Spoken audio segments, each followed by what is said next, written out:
આ યોજનામાં એવું છે કે હોસ્પિટલ કેર કમિટી આમ આદમી પાર્ટીની જે વિંગ ચાલે છે એમાં અમે આ લોન્ચ કરી. આજે આમ આદમી પાર્ટીના જે પણ કાર્યકર છે એ ખરેખર યોદ્ધા છે. ઘરના ખર્ચા કરીને દોડતો હોય છે કારણ કે એનામાં દેશભક્તિ રહેલી છે. મારી પાર્ટીનું નામ થાય છે આમ આદમી પાર્ટીનું. આ સરકારને તો હટાવવી જ પડશે કારણ કે બધું ભ્રષ્ટ શાસન ચાલે છે. આ પ્રાઇવેટ હોસ્પિટલ વાળા એટલું તો છે કે ભાઈ અમે બિલ લઈએ, પૈસા લઈએ ને સારવાર કરીએ છીએ, બરાબર. ગવર્મેન્ટ હોસ્પિટલોમાં એવું હોય છે એ લોકો એવું બતાવે.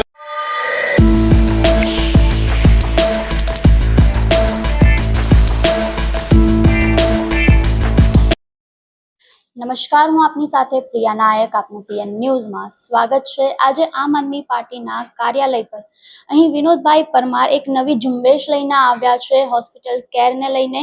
તો શું છે આ યોજના અને કોને કોને આનો લાભ મળશે અને કેવી રીતે લાભ મળશે તે એમની સાથે જ આપણે સીધી વાત કરીશું. વિનોદભાઈ, આમાં શું છે આ તમારી યોજનામાં? સૌથી પહેલા તો આ યોજના વિશે થોડી માહિતી આપી દઉં. આ યોજનામાં એવું છે કે હોસ્પિટલ કેર કમિટી આમ આદમી પાર્ટીની જે વિંગ ચાલે છે એમાં અમે આ લોન્ચ કરીએ છીએ.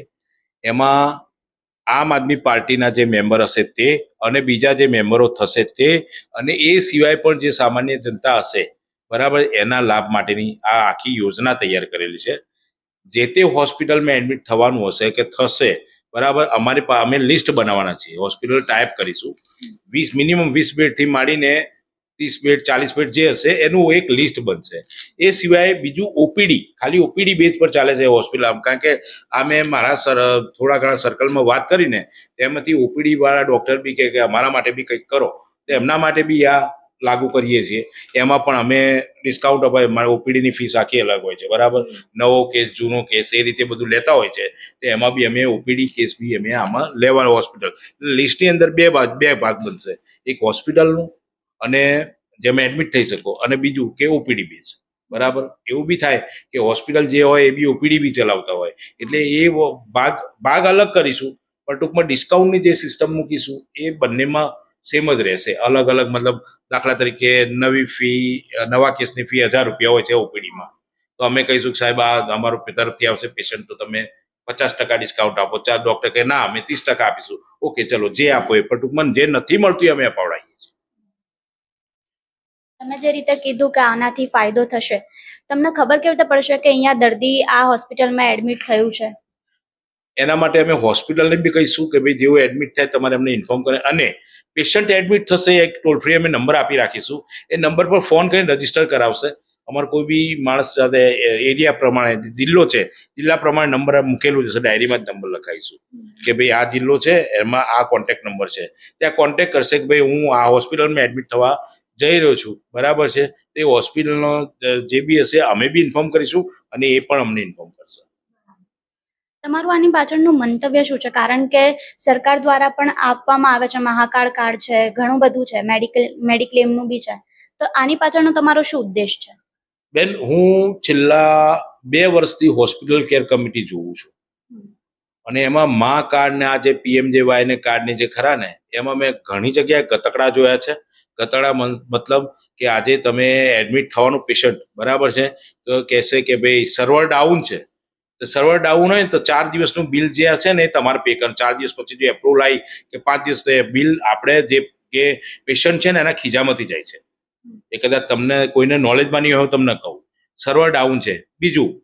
બીજી મોટા મોટી ગેમ આ લોકો શું કરે છે કે માની લો કે પીએમજેવાયમાં પેશન્ટ એડમિટ થયો, તે એડમિટ થતા બી એને પરમિશન લેવાની હોય છે, અને જ્યારે રજા આપવાની થાય ને તો પણ સર્વર ડાઉન બતાવે કે ભાઈ હજુ. એટલે એમાં પછી દવાનો ખર્ચો બંધ થઈ જાય. જે પેલા ખાટલાના ચાર્જીસ હોય ને એ હોસ્પિટલનો ફાયદો થતો હોય છે. એટલે આ મેડિક્લેમ જ પોલિસી છે. એ આ જે પીએમજેવાય યોજના કરીને એક પ્રકારની મેડિક્લેમ પોલિસી છે. અને આ જે પોલિસી જે છે એ લોકોનો ઉલ્લુ જ બનાવે છે, બરાબર છે. સીધી કે આડકતરી રીતે તમને ડિસ્કાઉન્ટ નથી જ એમાં, બરાબર. તમારી 10 લાખની લિમિટ છે, તો એ લિમિટમાં કેટલું યુઝ કરી શકે એ બતાવે છે એ લોકો. દાખલા કે 4 લાખ થતો, 5 લાખ થતો, જે બી થતો એ યુઝ કરી લેશે. પીએમજેવાય યોજનાની અંદર ઘણા કેસ એવા આવે છે કે સાહેબ અમારે 4 દિવસ થયા પણ હજુ એપ્રુવલ નથી આવ્યું, 5 દિવસ થયા હજુ એપ્રુવલ નથી આવ્યું. બીજું કે કોર્પોરેશન સંચાલિત જે હોસ્પિટલ, હવે તમારી જોડે સિસ્ટમ છે, તમે બેઠેલા છો, બરાબર છે. ભાજપ સરકાર ચાલે છે, ભાજપ સરકાર, સેન્ટ્રલમાં ભાજપ સરકાર, સ્ટેટમાં ભાજપ સરકાર. SC SC SC ને ST, બરાબર, એ સિસ્ટમ ખાલી સિવિલ હોસ્પિટલમાં સેન્ટ્રલ ગવર્મેન્ટ જે કહેવાય સિવિલ હોસ્પિટલમાં જ ચાલે છે, બીજે ક્યાંય ચાલતી નથી. તો હું એમ કહું છું, કોર્પોરેશનમાં કેમ તમે SC યોજના નથી લાવતા, ST યોજના નથી લાવતા, કેમ એના બિલ માફી મળે છે, કેમ નથી લાવતા? ભાજપની સરકાર તમારે કેન્દ્રમાં છે અને રાજ્યમાં છે, તો તમે જે ચેન્જ કરવું હોય તો કરી શકો છો, નથી કરતા. કારણ કે બધું ભ્રષ્ટ શાસન ચાલે છે. આ પ્રાઇવેટ હોસ્પિટલ વાળા એટલું તો છે કે ભાઈ અમે બિલ લઈએ, પૈસા લઈએ ને સારવાર કરીએ છીએ, બરાબર. પણ ગવર્મેન્ટ હોસ્પિટલોમાં એવું હોય છે કે એ લોકો એવું બતાવે છે કે ભાઈ અમે ગવર્મેન્ટ છીએ, 15 ખાને અત્યારે બધા અચ્છા PMJY યોજના, એ યોજનામાં તમારું નામ નથી કે કોઈ કાર્ડ નથી ને તો ત્યાં પૈસા ભરવા 5 રૂપિયા કેસ ફી હોય છે, 10 રૂપિયા કેસ ફી હોય છે. પછી જે દવા, અમુક દવાઓ બહારથી લખ્યા પછી ડોક્ટર એ લાવવી પડે છે, બરાબર. તમે સિવિલ હોસ્પિટલમાં એક સ્ટિંગ ઓપરેશન કરો, તમને બધી ખબર પડશે. ડોક્ટર ભલે ઓપરેશન કરતો પણ તમે સ્ટિંગ ઓપરેશન કરો, તમને બધું નોલેજમાં આવી જશે કે કઈ હોસ્પિટલમાં શું ગતકડા ચાલતા હોય છે.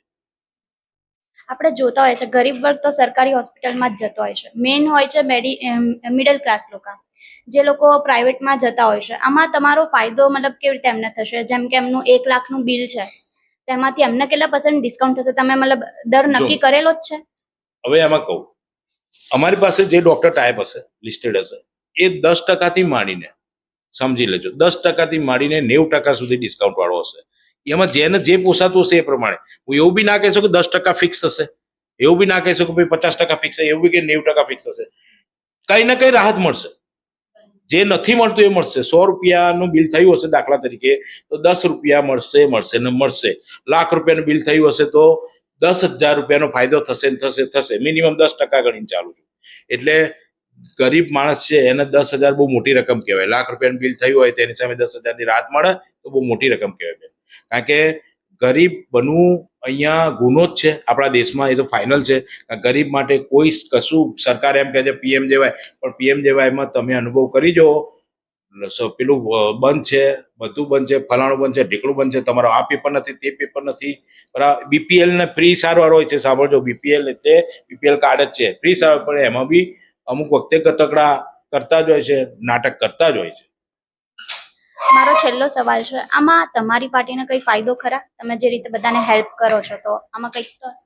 મારી પાર્ટીનું નામ થાય છે આમ આદમી પાર્ટીનું.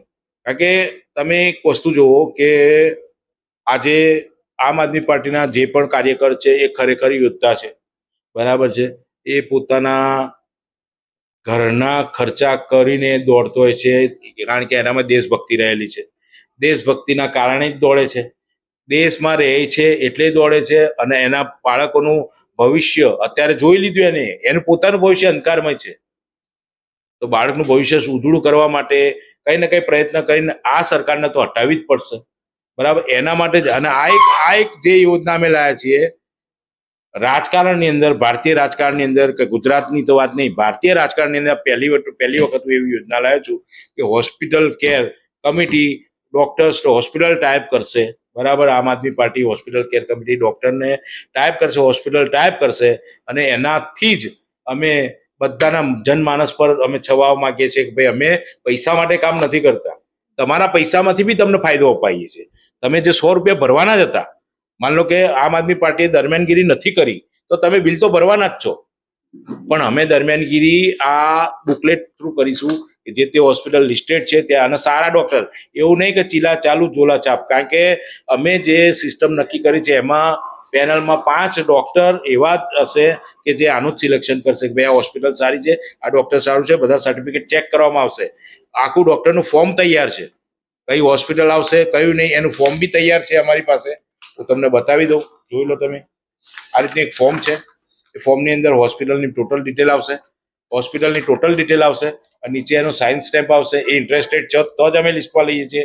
પછી બીજું અમે એક સ્ટેમ્પ સાઇન કરીશું એની સાથે, સ્ટેમ્પ પેપર પર સાઇન કરે કે ભાઈ આ હોસ્પિટલ છે ને, હોસ્પિટલ કેર કમિટી છે, બરાબર. હોસ્પિટલ અમારી શરતમાં મંજૂર છે ડિસ્કાઉન્ટ આપવા, 10%થી માંડીને 90% હું કહું છું ડિસ્કાઉન્ટ આપવા તૈયાર છે, તો જ અમે અમારી લિસ્ટમાં આવશે નામ, બરાબર. લિસ્ટમાં બી અમે એક બનાવેલું છે કે ભાઈ 20 બેડની હોસ્પિટલ છે, 30 બેડની છે કે 30 બેડ કે વધારે, એના માટેનું આખું લિસ્ટ અમે બનાવીશું, બરાબર છે. એટલે આ રીતે અમે છે ને લોકોના મગજમાં એક વિચાર લઈને જઈએ છીએ કે ભાઈ તમારા જ પૈસા તમે ખર્ચવા જવાના છો બહાર, અમારા થ્રુ જાઓ, અને તમને સારી હોસ્પિટલ જ આપીએ છીએ, બરાબર, તો તમને ફાયદો થવાનો છે. આપે જે રીતે જોયું કે ગુજરાતના હવે જનતાને ખૂબ જ રાહત જોવા મળશે, એમાં ખાસ કરીને મિડલ ક્લાસના વર્ગને જે હોસ્પિટલમાં જતા તૂટાઈ જતું હોય છે, તેની જે કમાણી હોય છે આખી જિંદગીની, એ અડધા ભાગની ખવાઈ જતી હોય છે.